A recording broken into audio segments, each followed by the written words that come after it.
Talat, Abdul Qadir Auda, siapa lagi, Syekh Duida, Syekh Muhammad Faragli, ramai kalangan pemimpin ikhwan muslimin ditangkap dan kebanyakan mereka dihukum gantung sampai mati.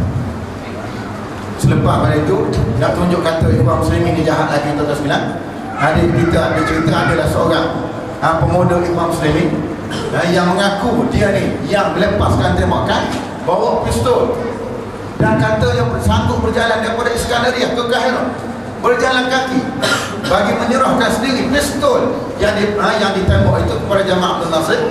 Dan dia kata Jamal Abdul Nasir sampai di pejabat dia dan dijamukan syah oleh Jamal Abdul Nasir dan buat pengakuan depan media bahawa dia adalah anggota pemuda ikhwan muslimin yang melepaskan tembakan. Kita dengar pun tak masuk akal, jalan kaki daripada Iskandaria ke Kairo.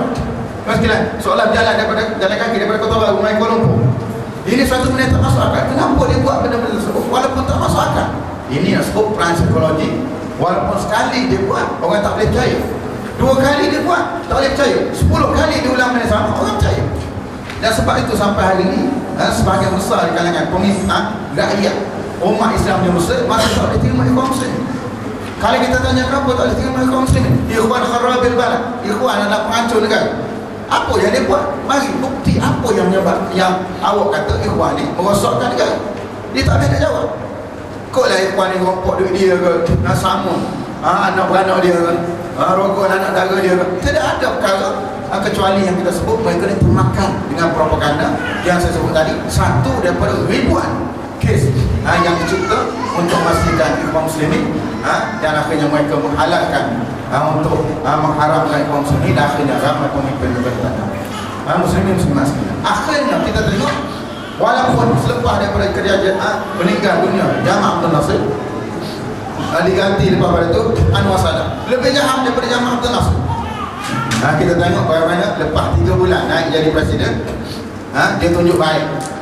Dia bebaskan ramai ribuan kalangan aktivis ikhwan muslimin yang dipenjarakan pada zaman Jamal Abdul Nasir.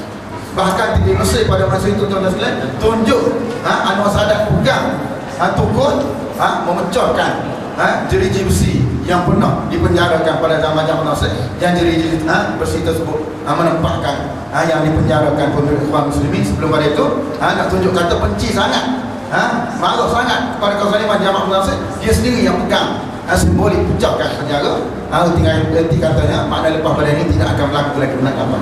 Akhirnya tuan-tuan sekalian berapa lama boleh tahan lakonan yang dibuat di Anwar Sadat? Hanya 3 bulan. Selepas pada itu dia kembali lebih jahat daripada Jamal Abdul Nasir dan akhirnya mati ditembak pada tahun 1981. Naik pula lepas itu Hosni Mubarak yang memerintah lebih kejam lagi pada itu selama 30 tahun. Dan akhirnya ikhwan muslimin ditekan sepanjang lebih kurang 8 hingga 9 kali pilihan raya parlimen dibuat pada zaman Hosni Mubarak, dan kita menyaksikan ke-9 ke-8 kali semuanya menyaksikan parti Hosni Mubarak Hizbul Watani Demokrati HDP mendapat sokongan lebih 90%. Walaupun kita tengok dari sudut mereka yang keluar mengundi, rakyat keluar mengundi tak sampai 10%. Tak sampai 10% terus bila keluar mengundi, tiba-tiba malam putusannya seperti umum bahawasanya parti Hosni Mubarak menang 90% daripada kursi parlimen. Maksudnya kalau kampung tu ada 100 orang, seorang yang tak mengundi Hosni Mubarak, semua mengundi Hosni Mubarak kan. Tak masuk akal. Dan akhirnya dengan faktor yang selama lebih kurang 60 tahun kita tengok pada 2009 akhirnya kita sebut bahawasanya ikhwan muslimin tidak pernah mati. Dakwah yang telah berjalan, yang telah dibuat gerak kerja tersebut akhirnya membuahkan hasil. Pada 2011 akhirnya mereka bangkit. Walaupun kalau tuan-tuan lihat bagaimana pada zaman Hosni Mubarak ada parti-parti pembangkang yang diberikan, yang kononnya untuk bagi dilihat sebagai check and balance kepada parti kerajaan Hosni Mubarak, antaranya parti sekular, nama dia parti Al-Wafi.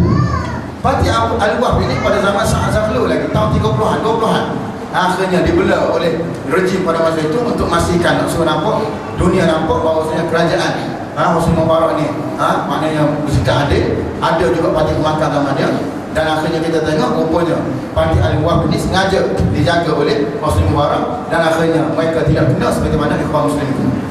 Tuan-tuan muslimin semua. Sebab itu kita tengok dalam tempoh yang singkat bagaimana ikhwan muslimin boleh sampai ke puncak, sehingga sana lah kita sebut sebagai puncak kekuasaan. Dengan hanya tak sampai 2 tahun selepas daripada kejahatan rejim Hosni Mubarak, mereka berjaya.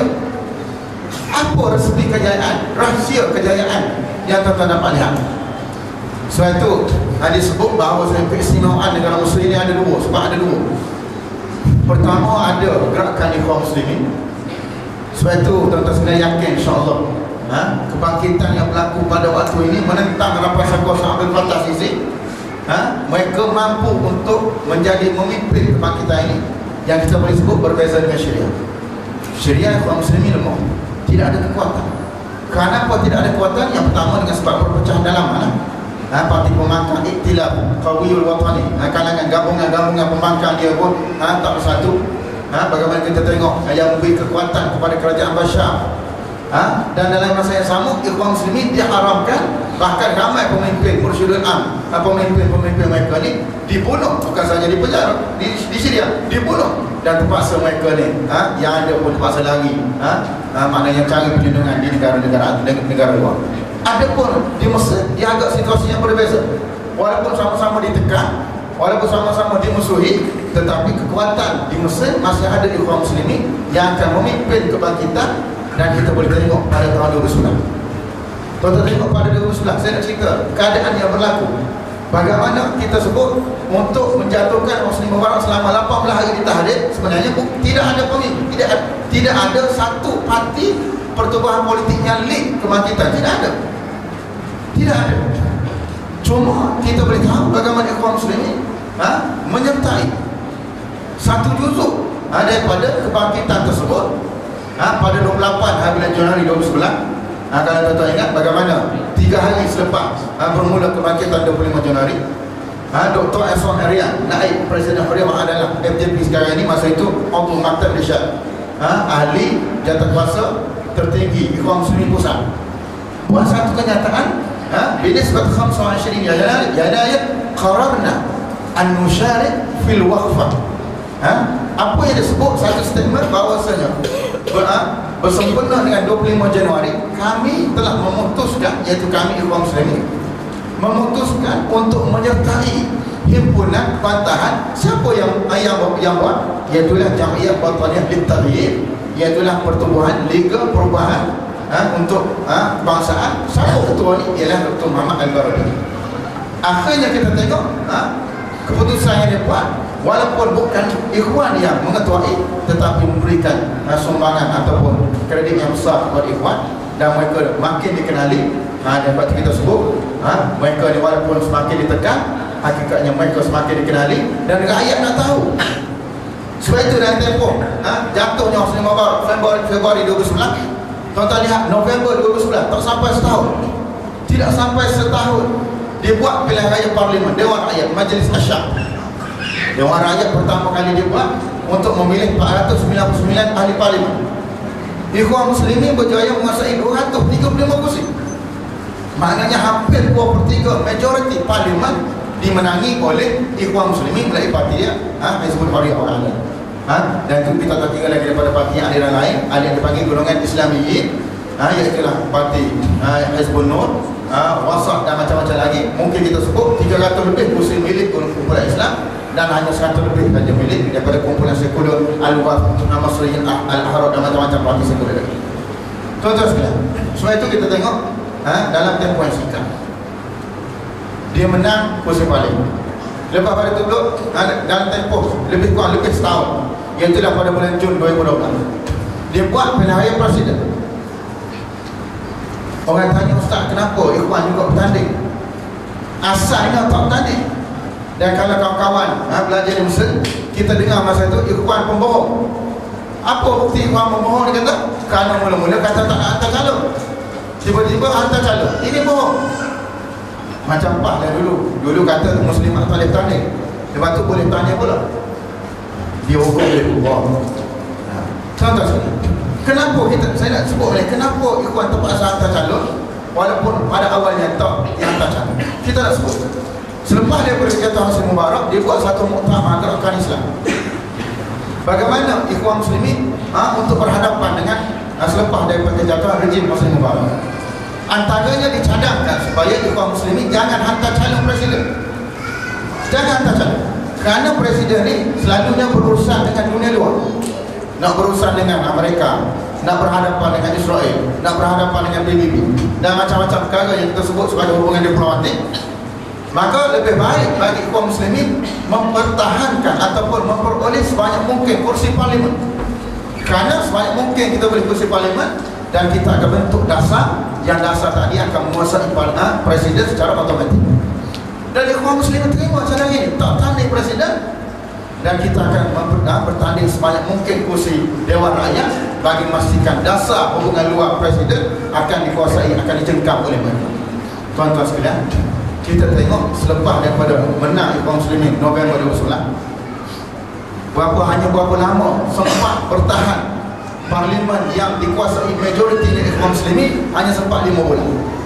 Selepas daripada 5 bulan, pada bulan Jun 2012, Majlis Tentera menggunakan Mahkamah Tinggi Perlembagaan mengisytiharkan bahawa pilihan raya parlimen pada November 2019 tidak sah dan Dewan Rakyat dibubarkan secara otomatik. 5 bulan. Tuan-tuan sekalian, ini bermakna perancangan asal kaum muslimin tak nak bertanding presiden, kenapa nak pertahankan, nak tanding sebanyak mungkin, nak menguasai parlimen untuk mencengkam dasar luar presiden. Akhirnya perancangan tersebut tak menjadi. Kenapa? Otomatik parlimen dibubar, mereka sudah tidak ada kuasa. Satu sebab. Yang kedua, tuan-tuan sekalian, kerana ada seorang, kebetulan pada masa itu adalah bekas ahli Majlis Syura Ikhwan Muslimin, nama dia Dr. Abdul Munim Abdul Futuh. Abdul Futuh sebagai seorang bekas pimpinan utama, bukan pimpinan biasa, bukan ketua cawangan, bukan AJK kawasan, ahli Majlis Syura Ikhwan Muslimin, agak istiajar gopoh dia ni bila umum nak tanding jadi presiden. Padahal qarar ataupun mauqif ataupun pendirian rasmi daripada jamaah Ikhwan Muslimin pada masa itu tak hantar calon dan tidak akan menyokong mana-mana calon daripada ahli ataupun daripada aktivis berasal.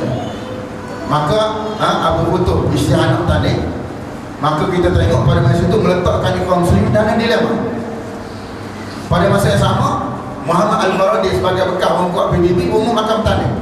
Walaupun akhirnya dia tak iri, umum nak tanding. Apa kalau kita berada di tempat Ikhwan Muslimin, kita nak sokong siapa? Nak sokong Abdul Futuh. Orang kata inilah perancangan Ikhwan, nak memenangkan, nak menaikkan orang bekas orang dia. Nak sokong